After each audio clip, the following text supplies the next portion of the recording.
and welcome to this. I guess it's the final week of Disability Awareness Month. So welcome to that.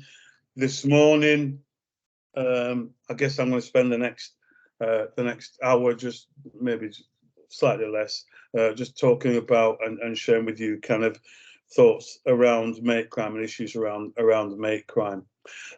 So just to say a little bit about who I am. My name's Charles Dacus. I'm the director of Bradford Hate Crime Alliance, and our role really is to address hate crime across Bradford's district. So we work with organisations, the local authority, the police, housing associations. We work with them in terms of addressing hate crime around the district. So often tasked with meeting victims, working with perpetrators, and throughout all the protected characteristics. So that's just a little bit about what we do.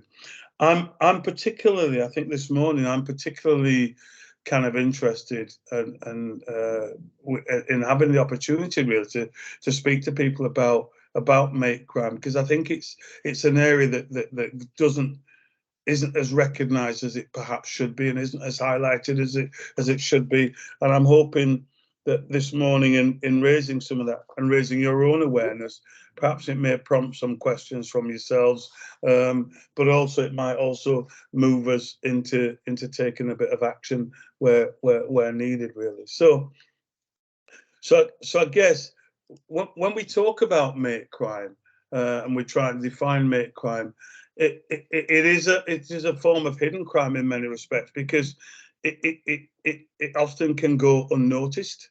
People are not always looking for the signs of what's happening around that. And I think the definition is very much about exploitation, abuse, or manipulation by someone the victim considers to be a friend, and that's the kind of basis, I think, of mate crime, is that it's befriending somebody and then actually abusing the person as a direct result of that. And that can take on many forms, and we'll go into a little bit more detail as we go along. I think the other thing is that we can see that there is, there's a rise in incidents as people become more vulnerable. Then there is a rise in the instances of mate crime. So the types, when we're looking at the types of mate crime, we can be talking about financial exploitation. We've heard many cases and heard of many instances where people have had bank accounts, their bank accounts have been accessed and money's been taken from the bank accounts. And we've certainly had lots of instances of those.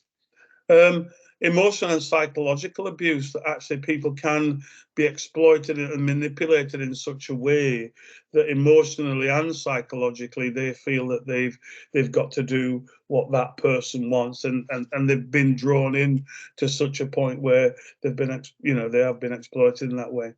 I think physical harm as well. The threat of physical harm and the reality sometimes that people do experience real physical harm certainly is also a particular issue that we're quite mindful of. And then I think the thing around cyberbullying, and how people can, as we know, when people are vulnerable, and they're going through the things like the internet, looking at the internet and finding ways and things like that actually people can be befriended via the internet. Certainly the work that we do here, we also do a lot of work on the prevention of violent extremism.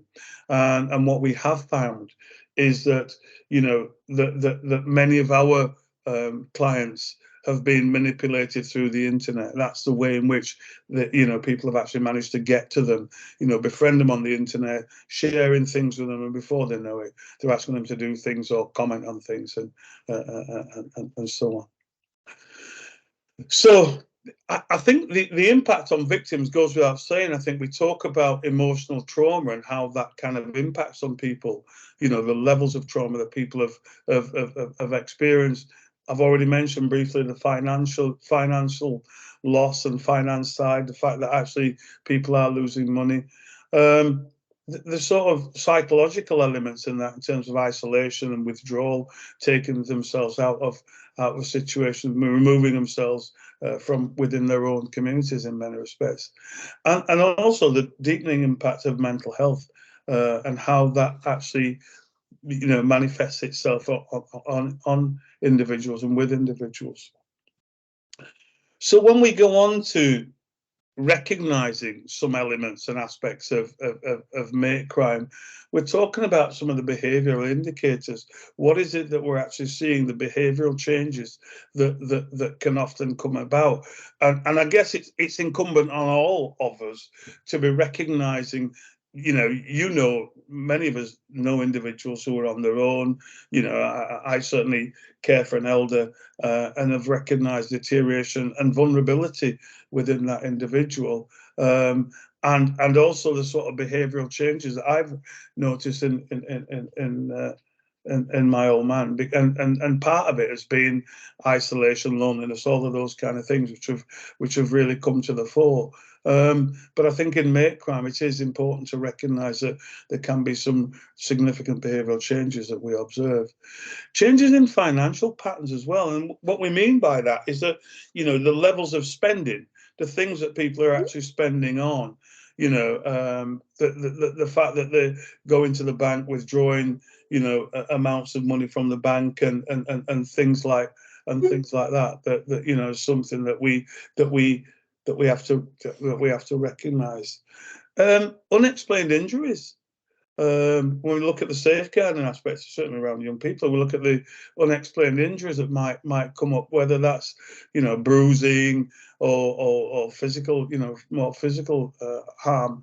Looking at those kind of things. Emotional distress as well. We talk about the psychological impact, but looking at maybe emotional distress that may have occurred within the individual. So these are all things that we are looking for in terms of mate crime. So just in terms of professions and mate crime, we now look at that kind of whole aspect of the police and the police's role, recognising and investigating mate crime cases.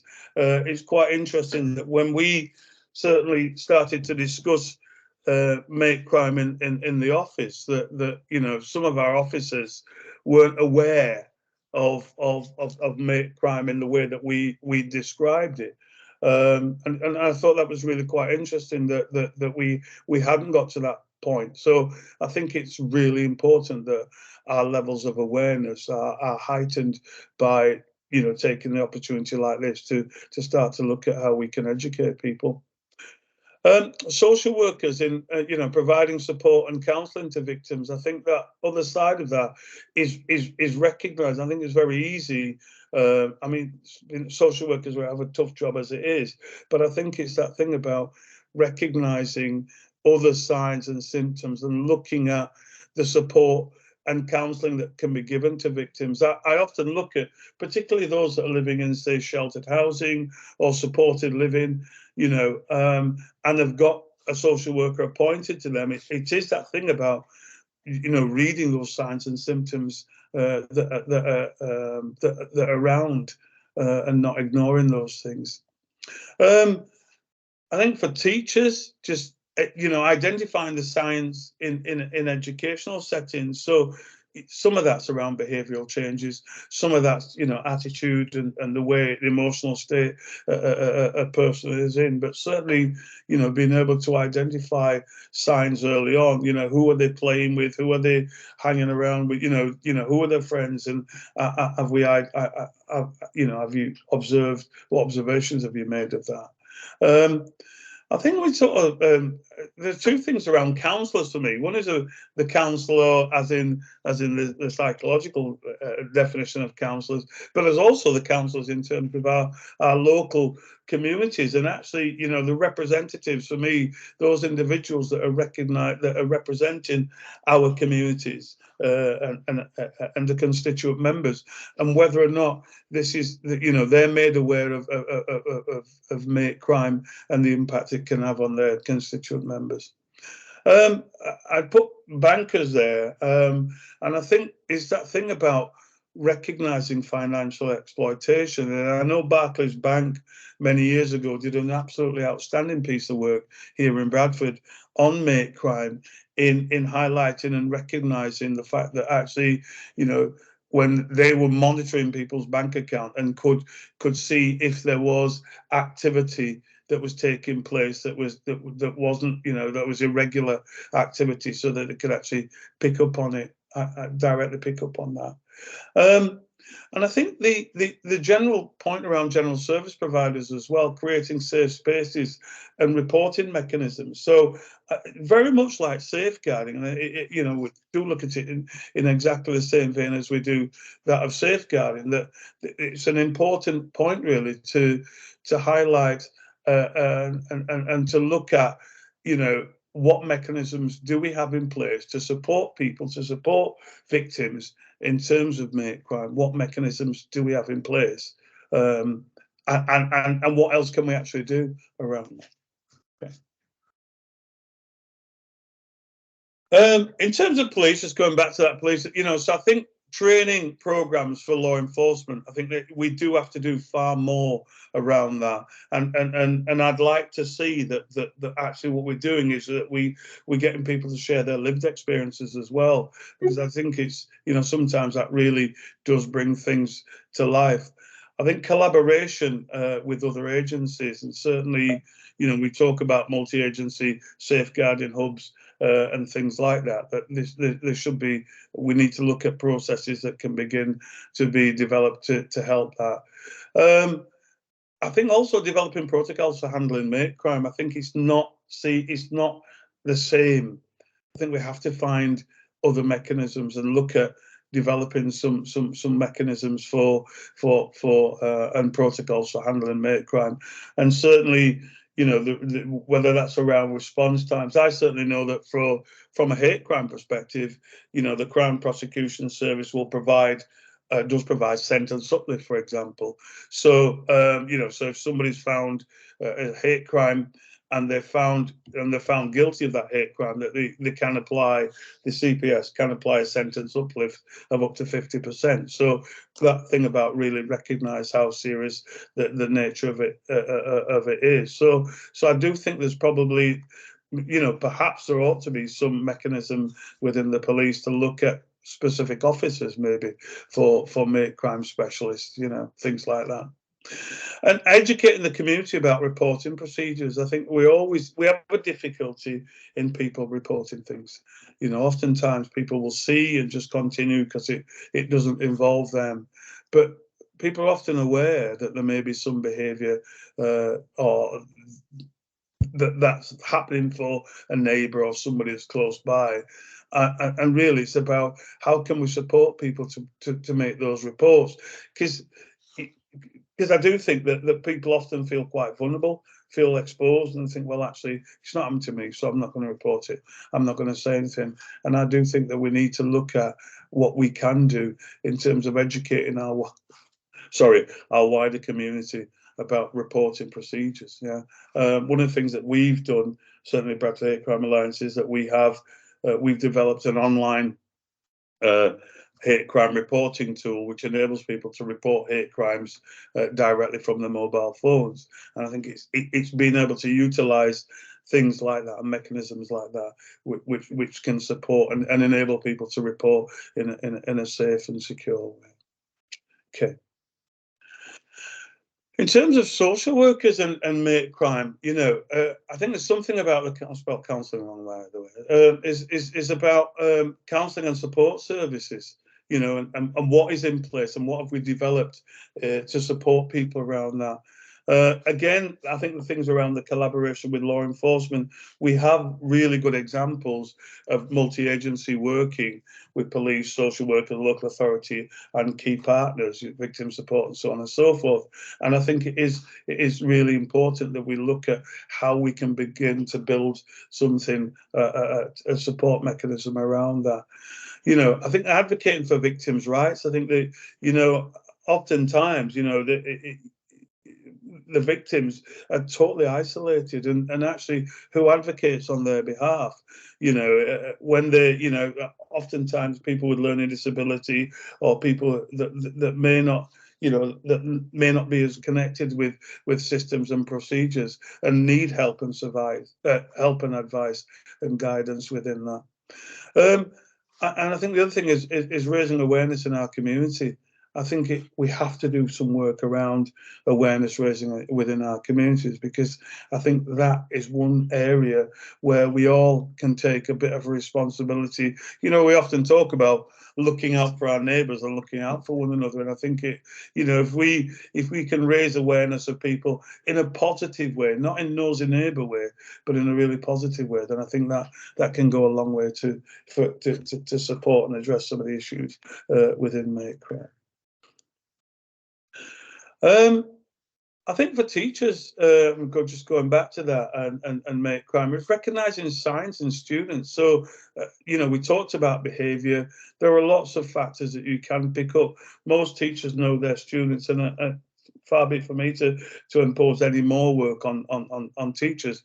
But I think it's really important that those people that are spending a lot of time with particularly with our young people can observe and can see changes in behaviour, and can see that maybe there isn't well there. So it is this thing about what could be done within that. Reporting mechanism within the educational institution as well, and certainly going back to some of the work that we do around the Prevent. Schools can make direct referrals to us at Bradford Hate Crime Alliance, and therefore we will go and work with a young person on a one-to-one basis. And I think in a very similar way, there really ought to be a mechanism in place for teachers. There is certainly something around safeguarding, and it probably could be picked up under the safeguarding mechanism. But I think that thing about Make Crime, it might be even other students that are directing that are abusing this individual through befriending them. I think the other thing is around providing safe environments for disclosure. I think that's something that goes right the way across the piece. So it's not just about being able to. Oh, I can hear myself again. It's not just being able to do that within school. I think it's also about being able to do that in a number of arenas, whether it's a community-based setting. There's so many different arenas in which we can provide safe environments for people to be able to disclose, and perhaps also, if we can educate more people in the whys and wherefores, then that will also help, because we can create more safe environments for people to disclose. The collaboration with parents and guardians, I think we often look and we often think, oh, it's a parental responsibility or guardian's responsibility. I think we've all got to take responsibility, because we can't always guarantee the circumstances, and we'll hear a little bit later on about some of the circumstances that people may find themselves in, and which may make collaborating with parents and guardians quite difficult. So we've got, I think, a bit of work to do in building those relationships with parents and guardians. So I think it just in terms of council laws and Make Crime, I think there's that thing about trauma-informed counselling. So recognising the traumas that people have actually gone through and how you build that into working with individuals. I think there's also things around support for victims. What support is in place, and how are we supporting people, and how are we helping people to make the appropriate adjustments, once they've disclosed and shared things with us. Again, it does come back to this collaboration with other professionals, and I guess I'm hoping that you've seen a pattern here that is talking very much about professionals coming together to recognise there is an issue around Make Crime, and to recognise that we probably all need to come together to do our own bit in order to support people. And educating clients on healthy relationships, I think that's a core role. It's a core role for us all. But it's a core role about what a healthy relationship looks like. We recognise for some people that the circumstances that they find themselves in their lives perhaps are not always positive. households are not always positive. Those around them are not always positive, and so it becomes increasingly more difficult to provide, I guess, role models, examples of healthy relationships. But nonetheless, I think it's something that we have to work on to try to address and bring about some healthy relationship within that. I want to kind of look at a specific area of mate crime, and it's a bit, everybody's on mute, so I can't ask you questions. I often like a two-way interaction around these things, but anyway, cuckooing, and it involves taking over someone's home for exploitation. Different types of cuckooing include drug-related activities, sex work, weapons storage, living in, and financial abuse. All of the things that we've actually talked about. But this is something that's very, very real. About somebody coming in, befriending someone, and then taking over the home. So, the drug dealers or gang members befriend the vulnerable adults. They're offered incentives like, thinking that they're their friends, relationships, friendships, drugs, money, clothing, all sorts of things that they're basically being groomed. And then requests come up to borrow a room, or to stay over. Can I stop over tonight? Or actually, can we have a bit of a party here? You could hold a party or something of some description or something like that. And before you know it, they're kind of drawn into something. But we can also kind of recognize that over time, what happens is that, the benefits are reduced. More people start to visit. The threats may be used or used to maintain control. So the individual becomes totally manipulated by the individuals that have befriended them.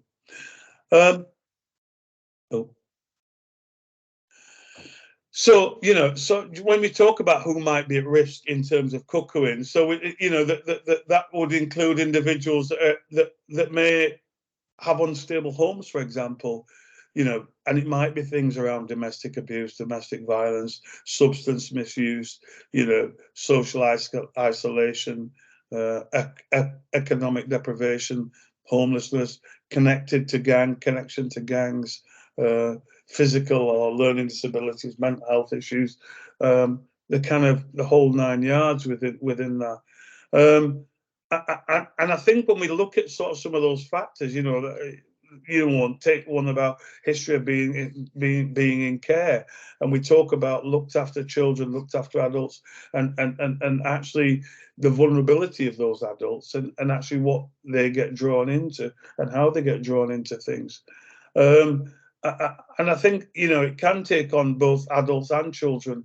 And certainly we've heard a lot about county lines and how some of that works in relation to, in relation to mate crime and cuckooing, that actually people have been, finding these individuals, finding their spaces, and then abusing that straight away within that.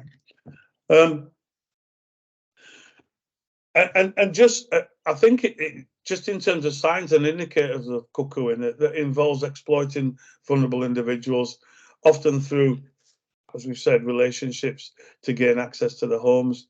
And it's the threats really that exist for people, the way in which control tactics can be used, the exploiting the actual vulnerability of someone, and if you have any experience of working with people with substance misuse, because people are desperate to do things, they'll do anything to, for that, And also the kind of thing about mental health issues, that the vulnerable are extremely susceptible to being befriended by others. And I think just some of the signs include increased people or vehicles at somebody's home. You've seen that more traffic is coming backwards and forwards from someone's home. Increase of antisocial behaviour. So what I mean by that is like maybe parties taking place and events, all sorts of things happening. Unusual visits. unusual visits at different times, at specific times of day or night, unusual times of day or night, should I say. Damage to property, thing, the windows getting put through, damage to doors,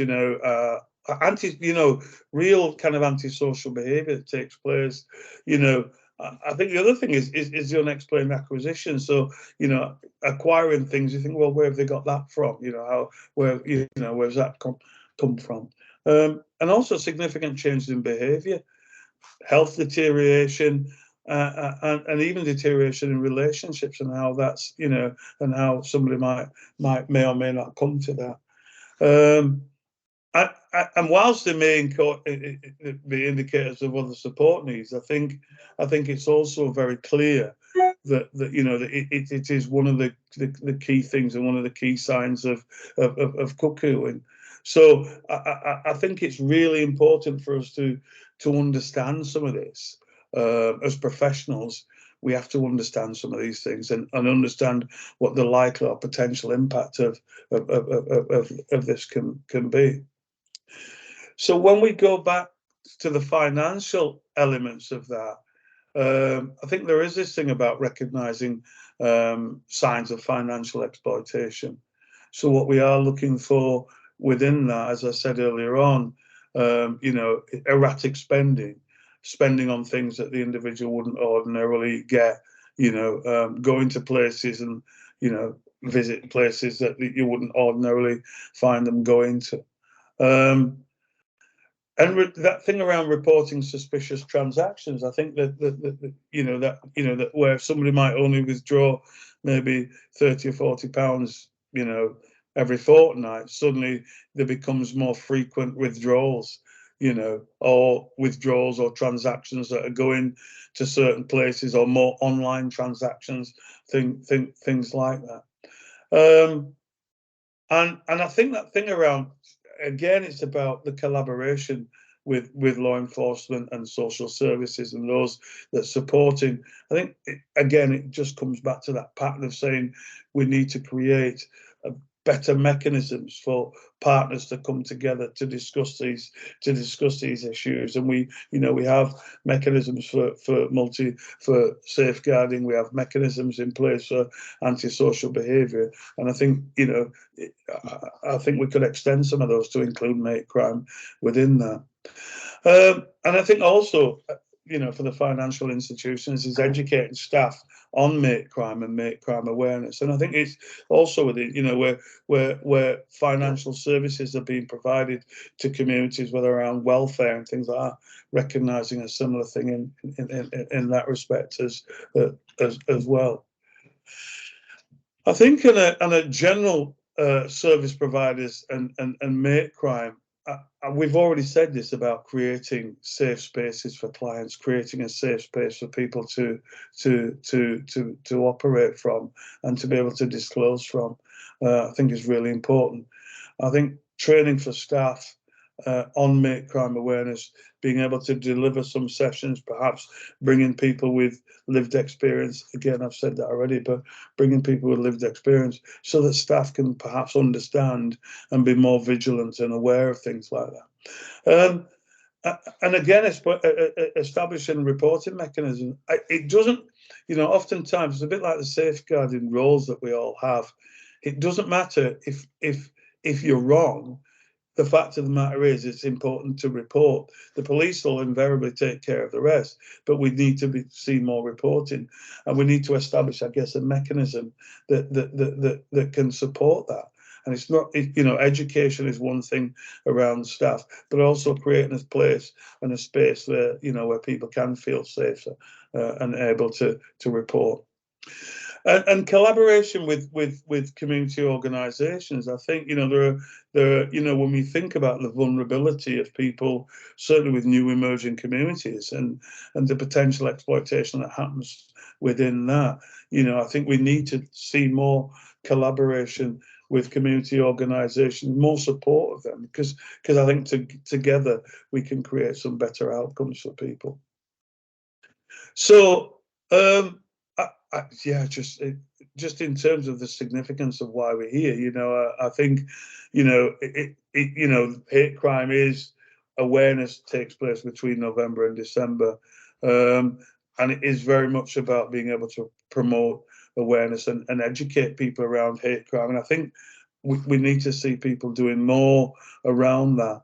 And I'd like to think that people start looking at and scheduling work around hate crime and hate crime in general. That want to see more community events and more workshops and things take place, and actually greater social media presence as well, because we do have the opportunity, I think, to be able to utilize social media in a really positive way to communicate with one another. So I do think it's something that we ought to be kind of exploring in some depth.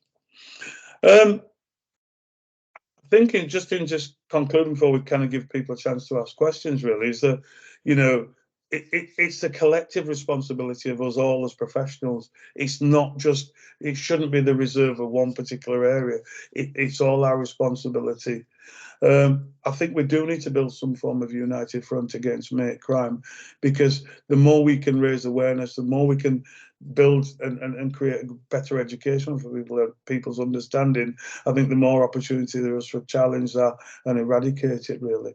I think that other thing is about encouraging reporting and interventions. What is it that we can do? What else can we build in order to address hate crime and support the victims, really?